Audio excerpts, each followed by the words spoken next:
சிறகடிக்க ஆசை சீரியலோட upcoming episode என்னென்னு பார்க்கலாம்.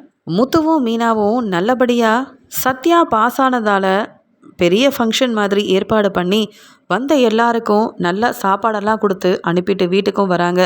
இதை பார்த்த விஜயாவும், என்ன முத்து, உனக்கு வர வர வேறு வேலையே இல்லையா? இந்த மீனா வீட்டிலலாம் போய் பெரிய விருந்தெல்லாம் ஏற்பாடு பண்ணியிருக்கிறியே, இதெல்லாம் தேவையா? இதே வீட்டில் இருக்கிற என்னையும் மனோஜையும் அவ்வளோ அவமானப்படுத்துகிற. அதென்ன மீனா வீடுனா மட்டும் தலையில் தூக்கி வச்சு கொண்டாடுற? சம்பாதிக்கிற பணத்தெல்லாம் இப்படியே வீண் செலவு செஞ்சிட்டு இருந்தா மாடியில் எப்போ ரூம் கட்டுறது? அப்போ இங்கேயே தான் 2 பேரும் தங்குறதா முடிவு எடுத்துட்டீங்க போல அப்படின்னு சொல்ல, உடனே முத்துவும், என்னதான் நீங்கள் உங்கள் பையனா ஏற்றுக்கவும் இல்லை, மீனாவை மருமகளாக பார்க்குறதும் இல்லை. அப்படி இருக்கும்போது நாங்கள் என்ன செஞ்சால் உங்களுக்கு என்ன? நான் வீண் செலவு செஞ்சேன்னு உங்களுக்கு தெரியுமா? மீனாவோட வீட்டில் அவங்க அப்பா இல்லை. அவங்க அப்பா இல்லாததை அவங்க என்றைக்கும் நினச்சி மனசு வேதனைப்படக்கூடாதுன்னு, அதுவும் மீனாவோட தம்பி பாஸ் ஆனதெல்லாம் எவ்வளோ பெரிய சாதனைன்னு உங்களுக்கு என்ன தெரிய போகுது? அதனால தான் அவனுக்கு நல்லபடியாக வேலை கிடைக்கணும்னு சத்யா பாஸ் ஆனதுக்கு எல்லாரையும் கூப்பிட்டு விருந்து ஏற்பாடெல்லாம் செஞ்சேன். நம்ம வீட்டில் உள்ளவங்கள கூப்பிட்டா பெருசாக வரமாட்டீங்கன்னு தெரியும். அதான் உங்கள் யாரையும் நான் கூப்பிடலை. இதை ஒன்றும் வீண் செலவாக நான் நினைக்கல. இந்த மீனா குடும்பத்துக்கு செய்ய வேண்டிய ஒன்று தான். அதே மாதிரி சீதாவோட கல்யாணத்தையும் நல்ல ஆடம்பரமாக நடத்துவேன். அதை பற்றிலாம் நீங்கள் கேட்கவே வேண்டாம். அது என்ன இன்னைக்கு மட்டும் பெருசாக அக்கறையாக இருக்க மாதிரி மாடியில் ரூம் கட்டலையான்னு கேட்குறீங்களே? ஏன் ரவியும் இந்த ஸ்ருதின்னு அவங்களுக்கு தனி ரூமு, இந்த பார்லலம்மா மனோஜ்னு அவங்களுக்கும் தனி ரூம் இருக்குது. எங்களை என்னைக்காவது நீங்கள் ரூம் இல்லையேன்னு யோசிச்சிருக்கீங்களா? இல்லை எங்களுக்காக ஒரு ரூமை தான் ஏற்பாடு பண்ணி தரணும்னு நினச்சிருக்கீங்களா? அப்படி எதுவுமே செய்யாமல் இங்கே ஹாலில் தூங்கினா போதும்னு நீங்கள் ஒரு முடிவெடுத்து தானே எங்களை வெளியில் தங்க வச்சிங்க. இப்போ என்னவோ புதுசாக அக்கறை இருக்க மாதிரி பேசுகிறீங்க. எங்களுக்கும் பணம் வரும். நானும் மாடியில் மீனாவுக்காக இதை விட பெரிய ரூமாக கட்டுவேன். அதை பற்றிலாம் நீங்கள் பேசவும் வேண்டாம், எங்களை பற்றி யோசிக்கவும் வேண்டாம். அப்படி தானே மீனா? நீ வா. எங்கள் அம்மாவுக்கு வேறு வேலை இல்லை. அவங்க பேசுகிறதெல்லாம் நீ பெருசாக நினைக்காத. இன்னும் சீதாவோட கல்யாணத்தை நான் எப்படி செய்ய போகிறேன்னு மட்டும் எங்கள் அம்மா பார்த்து பொறாமப்படட்டும் மீனா, நீ கவலைப்படாதுன்னு சொல்ல, உடனே விஜயாவும், நான் சொல்கிறது இவங்க 2 பேருக்கும் புரியாதுங்க. என்னவோ பெருசாக லட்சக்கணக்கில் சம்பாதிக்கிற மாதிரி தான் அந்த அந்த மீனாவோட தம்பிக்கு பெரிய விருந்து ஏற்பாடு செய்கிறது, அந்த சீதாவோட கல்யாணத்தை பெருசாக செய்யணும்னு ஆசைப்படுறதுன்னு கையில் பணம் இருந்தால் தானே. இவனே சவாரிக்கு சரியாக போக மாட்டான். அப்படியே போனாலும் நல்லா ட்ரிங்க்ஸ் பண்ணிட்டு வந்து வீட்டில் பிரச்சனை செய்வான். இவன் நினைக்கிறது என்னைக்கும் நடக்காது. அதனால் முத்துவனா என் மகனா ஏற்றுக்க போகிறதும் இல்லை. போய் வேறு வேலை இருந்தால் பாருங்கள். நீங்கள் சொல்கிறதெல்லாம் கேட்டு நான் என்றைக்கும் தலகுனிவன் மட்டும் நினைக்காதீங்க. ஏன்னா இந்த வீடு என்னுடைய வீடு, புரியுதா மீனா? முத்துக்கிட்ட சொல்லி வை அப்படின்னு சொல்லிட்டு போகிறாங்க விஜயா. உடனே அண்ணாமலை, சரி முத்து, இந்த விருந்தெல்லாம் நல்லபடியாக நடந்ததில்ல? மீனா, உங்கள் அம்மா சந்தோஷப்பட்டாங்களாம்மா அப்படின்னு கேட்க, ஆமாம் அம்மா, ரொம்ப சந்தோஷமாக இருந்தாங்க. அதை விட என் தம்பி சத்யா இங்கே என் வீட்டுக்காரர் மேலே வச்சுருக்கிற பாசமும் ரொம்பவே அதிகமாயிருக்கு. ஏன்னா அவன் நினைக்காத மாதிரி அவன் பாஸ் ஆனதுக்கு இங்கே எங்கள் அப்பா செய்ய வேண்டிய ஒவ்வொன்றையும் உங்கள் பையன் முத்து செஞ்சதெல்லாம் நினச்சி பார்த்து எங்களுக்கு ரொம்ப சந்தோஷமாக இருந்ததுன்னு சொல்ல, பாத்தியாமா, முத்துவோட நல்ல மனசு வேறு யாருக்கும் வராது. இதே மாதிரி சீதாவோட கல்யாணத்தையும் முத்து முன்னாடி நின்று நல்லபடியாக நடத்திட்டானா அவனுக்கும் பொறுப்பு முடிஞ்ச மாதிரி இருக்கும். அப்படி தானே முத்து? எல்லாம் நல்லபடியாக நடக்குமா அப்படின்னு இங்கே அண்ணாமலையும் சந்தோஷமாக பேசிட்டு போகிறாரு. அப்போ தான் மீனா நினைக்கிறாங்க, நம்ம எவ்வளோ பெரிய தப்பு பண்ணியிருக்கோம். உண்மையெல்லாம் மறைச்சி சீதாவுக்கும் அருணுக்கும் கல்யாணம் பண்ணி வச்சுருக்கோம். ஆனால் என் வீட்டுக்காரர் கண்டிப்பாக சீதாவுக்கு ஒரு நல்ல இடமா பார்த்து படித்த மாப்பிள்ளையாக கை நிறைய சம்பாதிக்கிற ஒரு மாப்பிள்ளையாக பார்த்து கல்யாணம் பண்ணி வைக்கணும்னு ஆசைப்பட்டுட்ருக்காரு. சீதாவுக்காக பணத்தை சேர்த்து வச்சிட்ருக்காரு கல்யாணத்துக்கு. இதெல்லாம் யோசிக்காமல் சீதா வாழ்க்கை நல்லா இருக்கணும்னு யாருக்கும் தெரியாமல் கல்யாணம் பண்ணி வச்சது பெரிய தப்பு தான். இருந்தாலும் எல்லாத்தையும் நான் சமாளித்து தான் ஆகணும் என் தங்கச்சிக்காக அப்படின்னு நினச்ச இங்கே மீனாவும் முத்துவோட நல்ல மனசை பார்த்து கண் கலங்கி நிற்கிறாங்க. பார்லருக்கு போன ரோகிணி இங்கே விஜயாவுக்கு தர வேண்டிய 1 லட்ச ரூபா பணத்துக்கு என்ன செய்யன்னு யோசிக்க அவங்களுக்கு என்ன செய்யனே தெரியல. உடனே நம்மளை ஏமாத்துற அந்த சிட்டிக்கு ஃபோன் பண்ணி அவனை முதல்ல வெளுத்து வாங்கணும். என்னையே ஏமாத்திட்டான்ல, அவனெல்லாம் சும்மா விடக்கூடாது அப்படின்னு சொல்லிட்டு சிட்டிக்கு ஃபோன் பண்ணுறாங்க. உடனே சிட்டியும், என்ன ரோகிணி, மாதம் வட்டி பணத்தை சரியாக கொண்டு வந்து கொடுத்துருவீங்க. இந்த மாதம் நீங்கள் பணமே கொண்டு வரலை, என்ன ஃபோன் பண்ணி அப்புறமா தரேன்னு சொல்ல போகிறீங்களா அப்படின்னு கேட்க, உனக்கு நான் எதுக்கு பணம் கொடுக்கணும் சிட்டின்னு கேட்குறாங்க. என்ன, என்கிட்ட 2,50,000 மேலே கடன் வாங்கியிருக்கிறீங்க, அதெல்லாம் மறந்துட்டீங்களா? இல்லை வீடு தேடி வந்து நீங்கள் கடன் வாங்கின விஷயத்த உங்கள் மாமியார்கிட்ட சொல்லி தான் அந்த வட்டி பணத்தையும் நான் வாங்கணுமா அப்படின்னு சிட்டி கேட்கும்போது உடனே ரோகிணி ரொம்பவே கோவமா, உங்களை பார்க்க வரணும்னு நினச்சேன், ஆனால் வந்தால் நான் இருக்கிற கோவத்தில் எனக்கு உங்களை சும்மா விடணும்னே எனக்கு தோணாது. ஏன்னா நீங்கள் அப்படிப்பட்ட வேலையை செஞ்சுருக்கிறீங்க. ஒரு செயினை கொடுத்தீங்கல்ல, ஞாபகம் இருக்கா சிட்டி? அது உங்களோட செயினான்னு கேட்க, ஏன் செயினுன்னு யார் சொன்னது? அந்த நகையை யார்கிட்டயாவது கொடுத்து பணத்தை ஏற்பாடு பண்ணணும்னு நினச்சேன். அந்த சமயம் எனக்கு உங்கள் ஞாபகம் வந்தது. நீங்களும் வந்து அந்த நகை நல்லா இருக்குன்னு பார்த்துட்டு வாங்குனீங்க, பணத்தை கொடுத்துட்டு போயிட்டீங்க. இப்போ என்ன உங்களுக்கு பிரச்சனை? அந்த நகையை பற்றி ஏன் கேட்குறீங்க அப்படின்னு கேட்கும்போது, அந்த நகையை யார்கிட்டயோ எடுத்துகிட்டு வந்து என்கிட்ட கொடுத்து என் பணத்தையும் வாங்கி என்னை ஏமாத்திட்டீங்கல்ல. இப்போ அந்த நகையோட ஓனர் நகையை வாங்கிக்கிட்டாங்க. நகையும் இல்லை, பணமும் இல்லாமல் அவமானப்பட்டு நிற்கிறேன். அந்த நகையை யார்கிட்ட வாங்கி ஏமாந்து போய் வந்தியோ அவங்கக்கிட்டேயே 1,00,000 பணத்தை வாங்கிட்டு வாடின்னு என் அத்தை என்ன கேள்வி கேட்குறாங்க.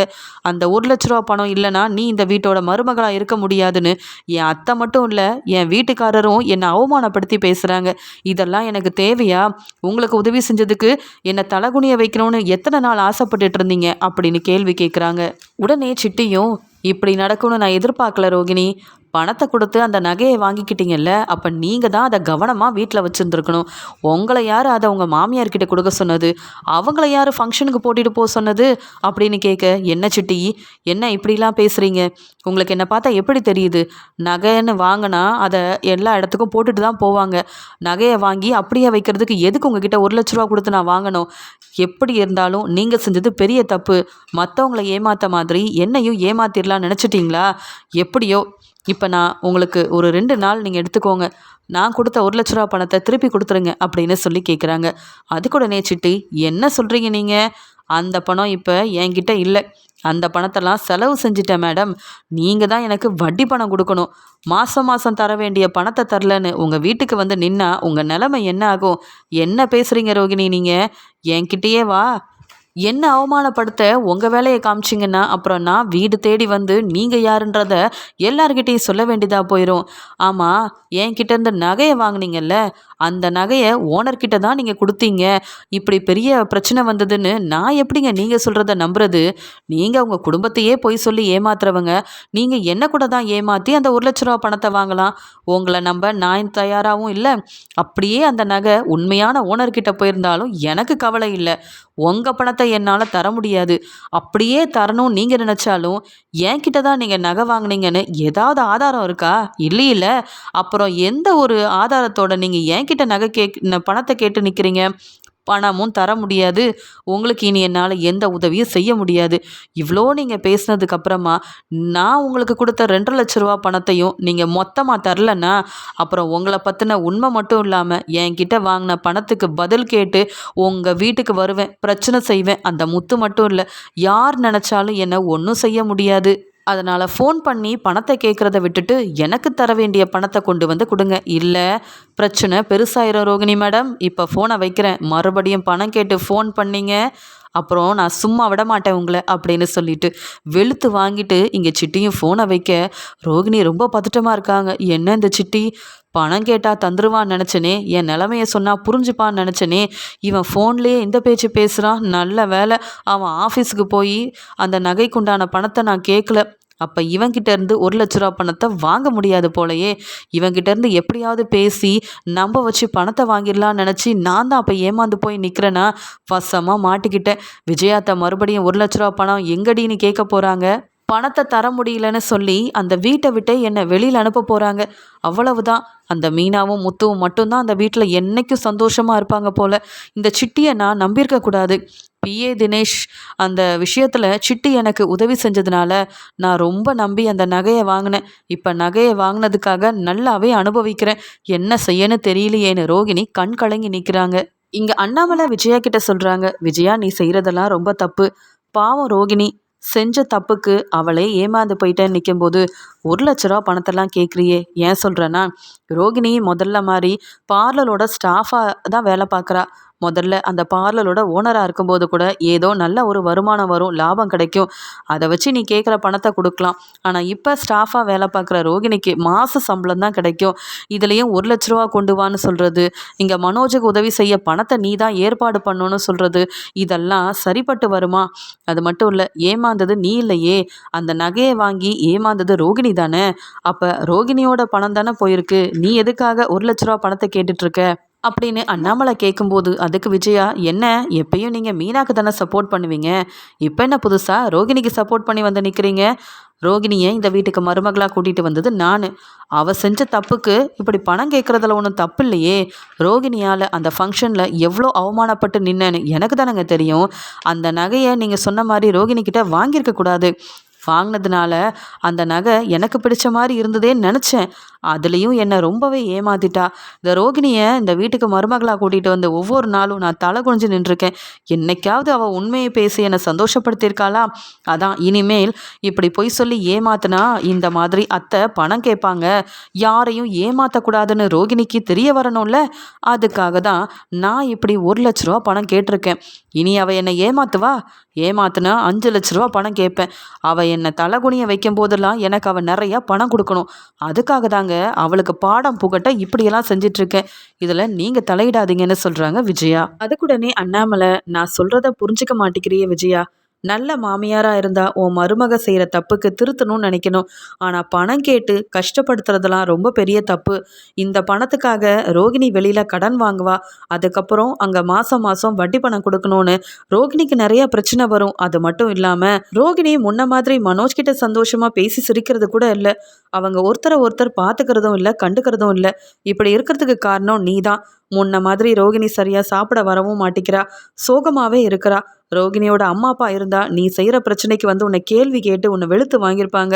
ரோகிணிக்குன்னு யாரும் இல்லைல்ல, அதான் நீ என்ன வேணாலும் செய்யலான்னு நினைக்கிறியான்னு சொல்லும்போது விஜயாவும், யாருக்குங்க தெரியும் ரோகிணிக்கு உண்மையாகவே குடும்பம் இல்லை, யாரும் இல்லைன்னு. ரோகிணி சொல்கிறத நீங்கள் நம்புறீங்களா என்ன? நான் நம்ப மாட்டேங்க. ரோகிணி இன்னும் ஏதோ ஒரு பெரிய உண்மையை மறைக்கிறா. என்னைக்கு அதெல்லாம் தெரிய வரப்போதோ தெரியல. கண்டிப்பாக இந்த ரோகிணியை பற்றின உண்மை ஒரு நாள் நம்ம எல்லாருக்கும் தெரிய வரும். அன்னைக்கு இந்த ரோகிணியை சும்மா விட மாட்டேங்க.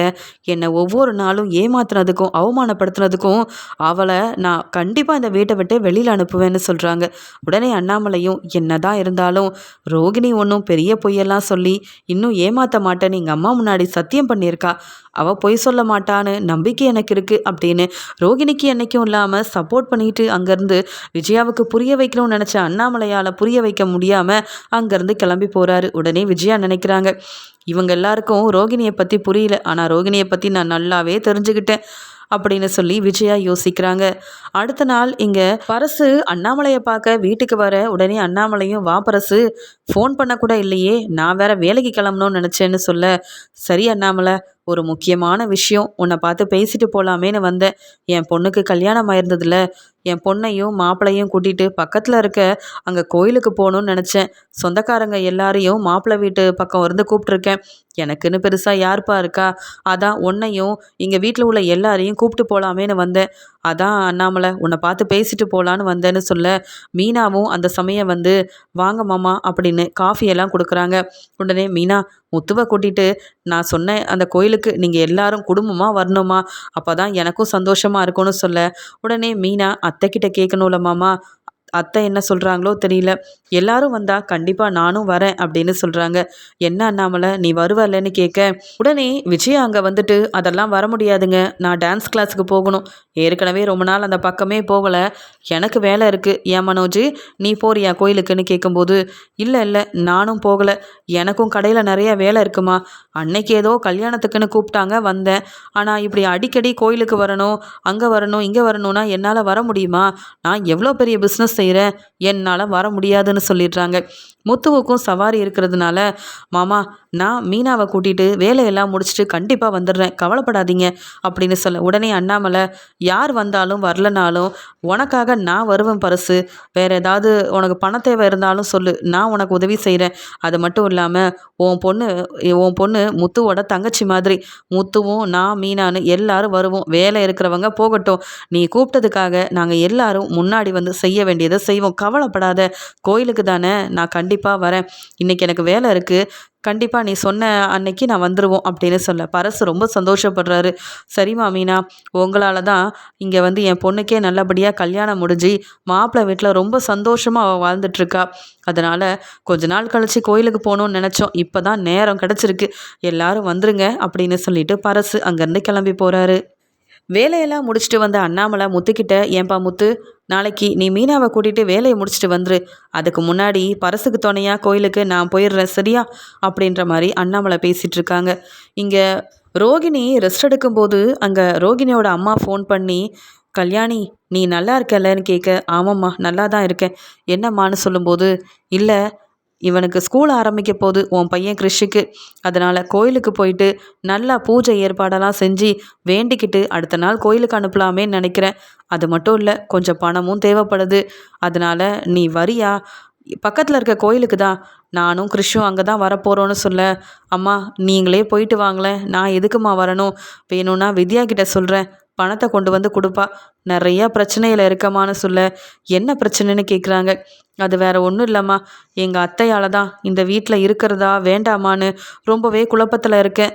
ஏற்கனவே எங்கள் அத்தையோட மனசை மாற்ற ஒரு நகையை வாங்கிட்டு வந்து கொடுத்தேன். அந்த நகையை கொடுத்தவர் என்னை ஏமாத்திட்டாமா. இப்போ பணமும் இல்லாமல் அந்த நகையை வேறு யார்கிட்டயோ வாங்கிட்டு வந்து கொடுத்துருக்கான். அடுத்தவங்களோட நகையை கொடுத்து வசமாக மாட்டிக்கிட்ட என் மாமியார் அந்த நகைக்கு கொடுத்த 1,00,000 பணத்தை கொடுன்னு சொல்கிறாங்க. என்ன செய்யனே தெரியலம்மா அப்படின்னு சொல்லும்போது, அதெல்லாம் இருக்கட்டும், இப்போ உன்னோட நகை இருக்கே அதை வச்சு வேணா பணத்தை ஏற்பாடு பண்ணி 1,00,000 கொண்டு வந்து கொடுக்கட்டுமா? நீ ஏன் பண கஷ்டத்தில் இருக்க போல, உன்கிட்ட வேற கிறிஷோட படிப்புக்கு நான் பணம் கேட்குறேனேன்னு சொல்ல, என் பையனோட படிப்புக்கு நான் தானம்மா செலவு செய்யணும், அதுக்காக தானே எவ்வளோ கஷ்டப்பட்டாலும் பரவாயில்ல, யார் என்ன சொன்னாலும் பரவாயில்லன்னு அந்த பார்லருக்கு நான் வேலைக்கு போயிட்டுருக்கேன். ஓனராக இருந்தேனா, வெறும் ஸ்டாஃபாக வேலை பார்க்குறேன்னா, உங்களுக்கு செலவு செய்ய எனக்கு பணம் கொஞ்சம் வேணுமேன்றதுக்காக தான். ஆனாலும் எவ்வளோ நான் வந்து சம்பாதிச்ச பணத்தெல்லாம் என் மாமியார்கிட்ட கொடுத்து அவங்க என்னை கொஞ்சம் கூட மதிக்க மாட்டேங்கிறாங்க தெரியுமா? அவங்க எல்லாருக்கும் நல்லது தான் செய்கிறேன், புரிஞ்சிக்காமல் எப்போ பார்த்தாலும் அவமானப்படுத்துகிறாங்கம்மா. இப்போ கூட பார்லர்லேருந்து வந்து கொஞ்ச நேரம் ரெஸ்ட் எடுக்கலாமேன்னு வந்தேன், அதுக்குள்ளே வீட்டு வேலையெல்லாம் செய்ய சொல்லிட்டாங்கன்னு இங்கே வீட்டில் நடக்கிற எல்லாத்தையும் தன்னுடைய அம்மா கிட்ட சொல்லி ரொம்பவே மனசு வேதனைப்படுறாங்க ரோகிணி. உடனே கிறிஷ், பாட்டி அம்மா கிட்ட சொல்லுங்க பாட்டி, ரொம்ப நாள் ஆகுது அம்மா என்னை பார்க்க வந்து, ஃபோனில் கூட சரியாக பேச மாட்டேங்கிறாங்க, கோயிலுக்காவது வர சொல்லுங்க, பார்த்துட்டு உடனே கிளம்பிடலாம் பாட்டி. நான் அம்மாவுக்கு எந்த கஷ்டமும் கொடுக்க மாட்டேன், நல்ல பையனாக இருப்பேன். புதுசாக ஸ்கூலில் சேர போகிறேன்ல பாட்டி, நான் இப்போ நல்லா படிக்கணும்னு அம்மாவும் எனக்காக வேண்டிக்கணும்ல, கோயிலுக்கு வர சொல்லுங்களேன் பாட்டி அப்படின்னு கிறிஷ் ஆசையாக கூப்பிட்றான். உடனே ரோகிணி கிறிஷ் பேசுகிற எல்லாத்தையுமே கேட்டுட்டு ஒரு முடிவெடுக்கிறாங்க.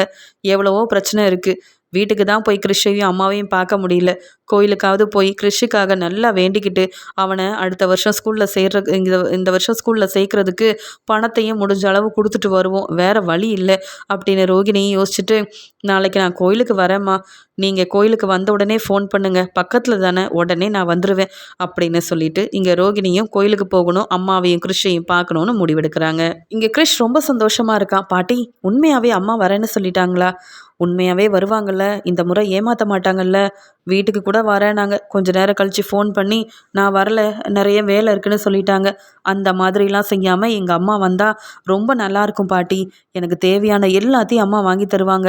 நான் வேறு ஸ்கூலில் இப்போ போய் சேர போகிறேன்ல, அதனால் அம்மா கிட்ட எனக்கு என்ன வேணுமோ எல்லாத்தையும் நான் கேட்டு வாங்க போகிறேன். ரொம்ப நாள் ஆகுது அம்மாவை பார்த்து, அப்படி தானே பாட்டி அப்படின்னு ரோகிணியை பார்க்க போகிற சந்தோஷத்தில் கிறிஷ் தன்னுடைய பாட்டிக்கிட்ட இப்படியெல்லாம் பேசிகிட்டு இருக்கான்.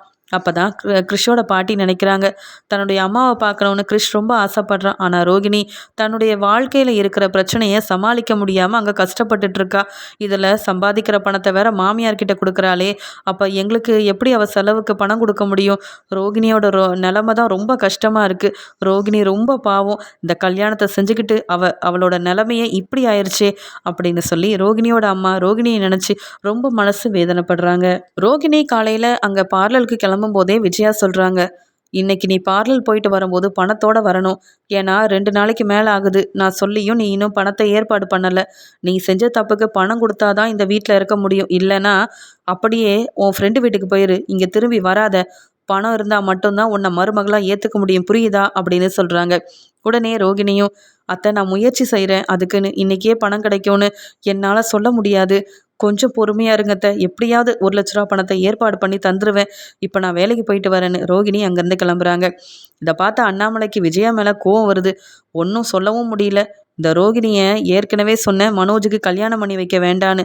பெரிய பணக்கார வீட்டு பொண்ணுன்னு பேராசையிலையும் அங்கே வந்து தலையில் தூக்கி வச்சு கொண்டாடிக்கிட்டு இந்த கல்யாணத்தை செஞ்சு வச்சுட்டு இப்போ ரோகிணியை எவ்வளோ கஷ்டப்படுத்திட்டு இருக்கா இந்த விஜயா.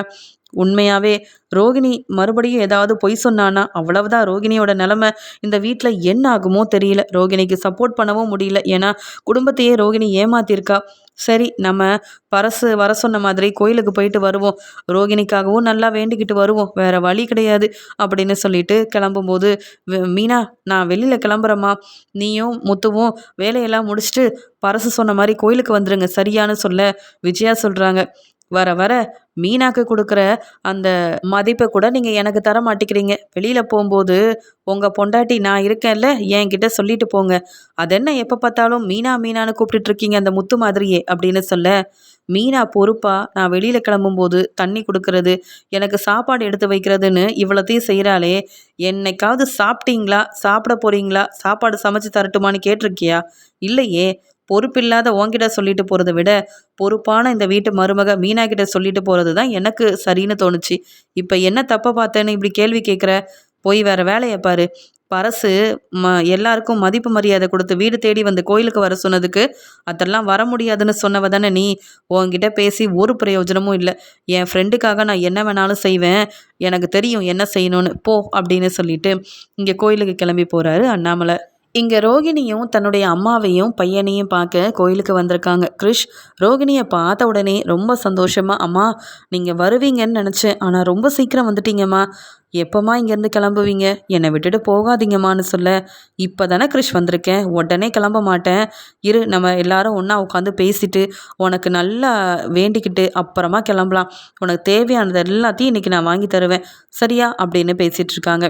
உடனே இங்கே ரோகிணியை பார்த்து அவங்க அம்மா கேட்குறாங்க, ரோகிணி நீ நல்லா தானம்மா இருக்கேன்னு கேட்க, இருக்கேம்மா, சரி நீ வாமா நம்ம போய் முதல்ல வேண்டுதல் எல்லாத்தையும் முடிச்சுட்டு வருவோம் அப்படின்னு சொல்லிட்டு அங்கே நல்லா வேண்டிக்கிட்டு தனியாக உட்காந்து பேச ஆரம்பிக்கிறாங்க.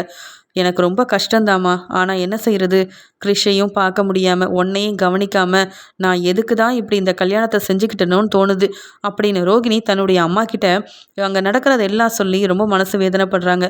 கவலைப்படாதம்மா, பணம் கொடுக்க முடியலனா கூட நான் வெளியில் எங்கேயாவது கடன் வாங்கிக்கிட்டோமா கிறிஷோட படிப்பு செலவுக்குன்னு கேட்குறாங்க. வேண்டாமா, இப்போ என்கிட்ட பணம் இருக்குது இந்தாங்க அப்படின்னு சொல்லி அங்கே ரோகிணி கிறிஷோட படிப்புக்காக கொண்டு வந்த பணத்தை அவங்க அம்மா கிட்ட கொடுத்துட்டு கிறிஷுக்கு வாங்கிட்டு வந்த பொருள் எல்லாத்தையும் கொடுத்துட்டு கொஞ்ச நேரம் உட்காந்து பேசிகிட்டு இருக்காங்க.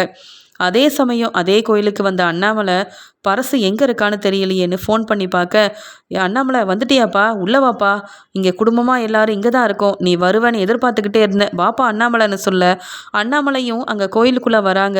பரசு இங்கே தானே இருக்கேன்னு சொன்னான்னு கோயிலுக்குள்ளே வந்த உடனே இங்கே அண்ணாமலை தேட ஆரம்பிக்க, அந்த சமயம் இங்கே எதிர்பார்க்காத மாதிரி இங்கே ரோகிணியை பார்க்குறாரு அண்ணாமலை. ரோகிணியை பார்த்தது மட்டும் இல்லாமல் பக்கத்தில் உட்காந்து பேசிகிட்டு இருக்க அவங்க அம்மாவையும் கிருஷியையும் பார்த்துட்டு ஒன்றும் புரியாத அண்ணாமலை பேரதிர்ச்சி அடைகிறாரு. ரோகிணி என்னவோ காலையில் வேலை இருக்குன்னு பார்லருக்கு போகிறேன்னு சொல்லிட்டு கிளம்புனாங்களே, ஆனால் ரோகிணி என்ன இந்த கோயிலில் வந்து உட்காந்துட்ருக்கா, கூட கிருஷும் கிருஷோட பாட்டியும் இருக்கிறாங்க. ரோகிணி இவங்க கிட்டலாம் வீட்டுக்கு வந்தால் பேசவே மாட்டாளே, இப்போ என்ன இவங்கள தேடி கோயிலுக்கு வந்திருக்கா, கோயிலுக்கு போகிறேன்னு கூட ரோகிணி விஜயா கிட்ட சொல்லலையே அப்படின்னு அண்ணாமலை ரோகிணி என்ன விஷயமா பேசிகிட்டு இருக்காங்கன்னு தெரியணும்னு நினைக்கிறாரு. அதனால் இங்கே பரசு சொன்ன அந்த இடத்துக்கு போகாமல் ரோகிணி இருக்கிற இடத்துக்கு பக்கத்தில் இருந்து அவங்கள கவனித்து அங்கே என்ன நடக்குதுன்னு கண்டுபிடிக்கிறாரு. அப்போ தான் கிரிஷ் ரொம்பவே ஆசையாக ரோகிணி கிட்ட பேசுகிறான். அம்மா நீங்கள் எனக்காக இங்கே படிக்க ஸ்கூலுக்கு போக தேவையானதெல்லாம் வாங்கி தருவீங்கல்லம்மான்னு சொல்ல, ஆமாம் கிரிஷ், சீக்கிரமாகவே ஸ்கூலில் பாட்டி ஃபீஸ் எல்லாம் கட்டினதுக்கப்புறமா உனக்கு நானே புது பையெல்லாம் வாங்கி தருவேன், நீ கவலைப்படாத, அம்மா வந்து உன்னை அடிக்கடி பார்க்கலையேன்னு நீ கஷ்டப்படுவேன்னு தெரியும் கிரிஷ், ஆனால் அம்மா நிலமையை நீ தானே புரிஞ்சுக்கணும், எனக்குன்னு நீ தானே இருக்க அப்படின்னு சொல்ல, பரவாயில்லம்மா, இன்னைக்கு நீங்கள் வந்தீங்கல்ல அதுவே சந்தோஷம். இனி நீங்கள் வீட்டுக்கு வரலனா கூட பரவாயில்ல, இப்படி பக்கத்தில் இருக்க கோயிலுக்காவது வந்து என்னையும் பாட்டியவும் பார்த்துட்டு போங்க. பாட்டி பாவம்ல, பாட்டி ஏற்கனவே முடியாமல் எவ்வளோ கஷ்டப்பட்டாங்கம்மா. நீங்கள் வந்தால் பாட்டிக்கு உதவியாக இருக்கும், நானும் சந்தோஷப்படுவேன்லன்னு சொல்ல கிறிஷை பார்த்து கண் கலங்கி நிற்கிறாங்க ரோகிணி. உடனே இங்கே கிறிஷோட அம்மாவும், சரி ரோகிணி, நீயும் பார்லருக்கு போகணும், நம்ம இங்கே வந்து ரொம்ப நேரம் ஆகுது அப்படின்னு சொல்ல, சரிம்மா நானும் உங்கள் கூடயே வரேன், அப்படியே ஆட்டோவில் கிளம்புவோம் அப்படின்னு சொல்லிட்டு ரோகிணி தன்னுடைய அம்மா கிட்டேயும் கிறிஷ்கிட்டையும் ரொம்ப உரிமையாக பேசிட்டு அவங்கள அங்கேருந்து கூட்டிகிட்டு போகிறதெல்லாம் பார்த்துட்டு அண்ணாமலைக்கு தெரிய வருது ரோகிணி வேற யாரும் இல்லை, கிறிஷோட அம்மா தான். விஜயா சந்தேகப்பட்ட மாதிரி ரோகிணிக்குன்னு ஒரு குடும்பம் இருக்குது, தனக்கு ஏற்கனவே கல்யாணமான உண்மையை மறைச்சிட்டு மனோஜோட வாழ்க்கையில் வந்த ரோகிணி வீட்டில் எவ்வளோ பெரிய பொய் சொல்லி ஏமாத்திட்டு இருக்கா. இதுக்கு காரணம் ரோகிணி மட்டும் இல்லை, ரோகிணியோட அம்மாவும் தான். உண்மையெல்லாம் தெரிஞ்ச இந்த கிறிஷோட பாட்டி எத்தனையோ முறை வீட்டுக்கு வந்திருக்காங்க. ஒரு நாள் கூட ரோகிணி தான் என்னுடைய பொண்ணுன்றதை சொல்லாமல், ரோகிணியை யாருன்னே தெரியாத மாதிரி கண்டுக்காமல் எப்படி நம்மளை நடித்து ஏமாத்திருக்காங்க. இவங்களெல்லாம் சும்மா விடவே கூடாது. இன்னைக்கு கோயிலுக்கு வரப்போய் ரோகிணியை பற்றின உண்மை தெரிஞ்சுது. இல்லைன்னா இத்தனை நாள் மாதிரியே ரோகிணி இன்றைக்கும் நம்மளை ஏமாத்திருப்பாளன்னு கண்கலங்கி நிற்கிறாரு அண்ணாமலை. அந்த சமயம் அங்கே வந்த பரசு, என்னப்பா அண்ணாமலை, கோயிலுக்குள்ளே வந்துட்டேன்னு சொன்னேன், நான் சொன்ன இடத்துக்கு வருவேன்னு பார்த்துட்டு இருந்தா, நீ என்னப்பா இங்கேயே நின்றுட்ட, ஏதாவது பிரச்சனையா அண்ணாமலைன்னு கேட்க, இல்லைப்பா பரசு அதெல்லாம் ஒன்றும் இல்லை, நான் வீட்டுக்கு கிளம்பணும்னு சொல்ல, என்னப்பா உங்கள் வீட்டிலேருந்து பெருசாக யாருமே வரலை, என்னோட ஃப்ரெண்டு நீயாவது வந்திருக்கேன்னு நினச்சேன், என்னப்பா உனக்கு எதுவும் முடியலையா, என்ன பிரச்சனைன்னு சொல்லுன்னு பரசு மறுபடியும் அண்ணாமலை கிட்ட கேள்வி கேட்க, அண்ணாமலை கண்கலங்கி நிற்கிறாரு. ஆனால் பரசுக்கிட்ட இதை சொல்ல முடியாத ஒரு நிலமையில நிற்கிறேனே அப்படின்னு, பரசு ஏதோ ஒரு மாதிரி இருக்குது, நான் இந்த ஃபங்க்ஷனுக்காக தான் வந்தேன், உன் பொண்ணுக்கிட்டேயும் உன் மாப்பிள்ளைக்கிட்டேயும் சொல்லியிருப்பா, நான் இன்னொரு நாள் வீட்டுக்கு வந்து அவங்கள பார்க்குறேன், தப்பாக நினைக்காத பரசு, நான் உடனே வீட்டுக்கு போகணும் அப்படின்னு சொல்லிட்டு கோயிலுக்கு போயிட்டு அங்கே எதுலேயும் கலந்துக்காம அண்ணாமலை வீட்டுக்கு வந்துடுறாரு. உடனே அண்ணாமலை வீட்டுக்கு வரதை பார்த்துட்டு இங்கே விஜயாவும், என்னங்க உங்கள் ஃப்ரெண்டு ஏதோ கோயிலுக்கு வர சொன்னாருன்னு போனீங்க, ஏதோ பெரிய வேண்டுதல்லாம் இருக்குன்னு சொன்னீங்க, என்ன திரும்பி வந்துட்டீங்க, கோயிலுக்கு போகலையா, இதுக்கு தான் சொன்னேன் உங்கள் ஃப்ரெண்டுக்கிட்ட வர முடியாதுன்னு சொல்லுங்கன்னு, இப்போ பார்த்தீங்களா உங்களால் கூட போக முடியலன்னு சொன்னேன், நீ அமைதியாக இருக்கிறியா, இருக்கிற கோவத்தில் அப்புறம் நான் உன்னை வெளுத்து வாங்கிடுவேன்னு சொல்ல, என்ன ஒன்றும் புரியலையே, இவர் இப்படி என்கிட்ட பேசவே மாட்டாரேன்னு விஜயா பார்த்துட்டு அமைதியாக போயிடுறாங்க. எல்லாரும் வீட்டுக்கு வரட்டும், இன்னைக்கு இருக்கு அந்த ரோகிணிக்குன்னு அமைதியாகவே இருக்கிறாரு இங்கே வந்து அண்ணாமலை. ரோகிணி பார்லருக்கு போயிட்டு வேலையெல்லாம் முடிச்சுட்டு விஜயாத்தையை இன்னைக்கு எப்படி சமாளிக்க போகிறேன்னு தெரியலையே அப்படின்னுட்டு வீட்டுக்கும் வராங்க. வீட்டுக்கு வந்து மீனா சமைக்கிறாங்க. இங்கே வந்து ரவியும் ஸ்ருதியும் எப்பயும் போல் அங்கே ரூமில் பேசிகிட்டு இருக்காங்க.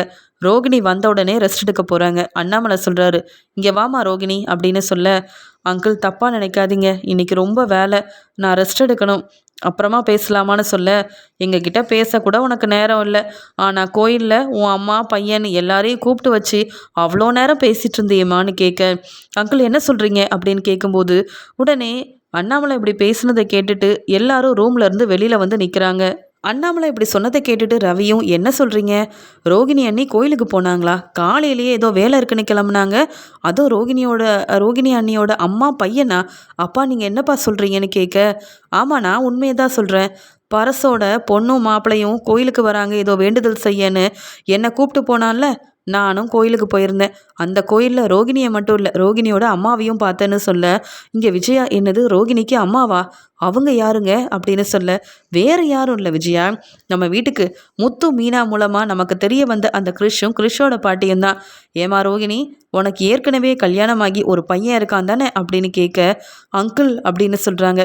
என்ன, நான் கேள்வி கேட்க பதில் பேச முடியலையா உனக்கு, அப்போ நான் என்ன பொய்யா சொல்கிறேன், ஆதாரத்தை காமிக்கட்டுமா அப்படின்னு இவங்க ரோகிணியோட அம்மா பையன் எல்லாரும் கோயிலில் உட்காந்து பேசிகிட்டு இருக்கும்போது, ஆதாரமாக இருக்கட்டும் வேணும் தன் ஃபோனில் எடுத்த ஆதாரத்தை விஜயா கிட்ட காமிக்க, ஆமாம் இந்த ரோகிணி என் வீட்டுக்காரர் சொன்ன மாதிரியே அந்த கிறிஷோட பாட்டிக்கிட்ட தான் ரொம்ப நேரமாக பேசிகிட்டு இருந்திருக்கிறா அப்படின்னு அந்த ஆதாரத்தை பார்த்துட்டு விஜயாவுக்கு தெரிய வருது. உடனே ஸ்ருதி சொல்கிறாங்க, என்ன ரோகிணி, அங்கிள் என்னென்னமோ சொல்கிறாங்க, நீங்கள் பாட்டுக்கு அமைதியாக நிற்கிறீங்க, அப்போ உங்களுக்கு கிறிஷோட பாட்டி தான் அம்மாவா, அப்போ கிறிஷ் உங்கள் பையனா, இத்தனை நாள் இதெல்லாம் சொல்லாமல இருந்தீங்க, எனக்கும் முத்துவுக்கும் உங்கள் மேலே ரொம்ப சந்தேகம் இருந்தது, ஆனால் இவ்வளோ பெரிய உண்மையை மறைப்பீங்கன்னு நான் உண்மையாகவே எதிர்பார்க்கவே இல்லை, மனோஜோட வாழ்க்கையில் வந்த நீங்கள் இப்படி பொய் சொல்லியா கல்யாணம் பண்ணிக்கணும் அப்படின்னு ஸ்ருதி கேள்வி கேட்குறாங்க. உடனே விஜயா, என்ன ரோகிணி அமைதியாக இருக்க, சொல்லுடி, உனக்கு கல்யாணம் ஆயிடுச்சா ஏற்கனவே? கிரிஷ் உன் பையனா? அப்போ என் வீட்டுக்காரர் ஆதாரத்தெல்லாம் காமிச்சது உண்மைதானா? நீ அமைதியாக இருக்கிறத பார்த்தா அப்படிதான் தெரியுது. பொய் சொல்லி ஏமாத்திட்டு இங்கே வர என்னை ஒவ்வொரு நாளும் தலகுனிய வைக்கிறாள்ல, இவளை எப்படிங்க சும்மா விடுவேன் அப்படின்னு பலார் பலார்னு விஜயா வெளுத்துவாங்க. அண்ணாமலை சொல்கிறாங்க, இனி ரோகிணி கிட்ட பேசி அவள் திருந்துவான்ற நம்பிக்கை எனக்கு இல்லை. இதுக்கு மேலேயும் பொறுமையாக இருந்தா விஜயா நாம் வேற எந்த முடிவும் எடுக்க முடியாது. இவ்வளோ பெரிய உண்மையை மறைச்ச ரோகிணி இந்த வீட்டில் இருக்கக்கூடாது அப்படின்னு இங்கே மனோஜோட ரூமுக்கு போன அண்ணாமலை எப்பயும் எடுக்காத முடிவாக இங்கே ரோகிணியோட அங்கே பையெல்லாம் எடுத்துகிட்டு வெளியில் வைக்கிறாரு. ரோகிணி, இதுக்கு மேலே நீ என்கிட்ட பதில் பேச வேண்டாம். வீட்டை விட்டு வெளியில் போ. நீ பெரிய பணக்கார வீட்டு பொண்ணுன்னு விஜயா நம்பி ஏமாந்தா. அப்போ கூட நான் உனக்கு தான் சப்போர்ட் பண்ணேன். ஆனால் இப்போ நீ மறைச்ச உண்மையை என்னால் ஏற்றுக்கவும் முடியாது, மன்னிக்கவும் முடியாது. ஏன்னா நீ செஞ்சது எல்லாமே பெரிய தப்பு. உனக்குன்னு குடும்பம் இருக்குது, உனக்கு ஏற்கனவே கல்யாணம் ஆயிருக்கு, உன் பையனை கூட கவனிக்காமல் இப்படி இந்த வீட்டில் கஷ்டப்பட்டுட்டு இருக்கியே, அதுவும் மனோஜ்காகன்னு பொய் சொல்லி ஏமாத்திட்டு, இதை என்னால் ஏற்றுக்க முடியாது. உன் குடும்பத்துக்காக நீ உங்கள் அம்மா வீட்டுக்கு போ. ஆனால் இனி இந்த வீட்டில் உனக்கு இடம் இல்லை. இந்த உண்மையெல்லாம் தெரிஞ்சுக்கிட்டு உன் மேலே எனக்கு அவ்வளோ கோவம் வந்தது. அங்கேயே உன்கிட்ட பேசணும், உங்கள் அம்மாவையும் கேள்வி கேட்கணும்னு நினச்சேன்.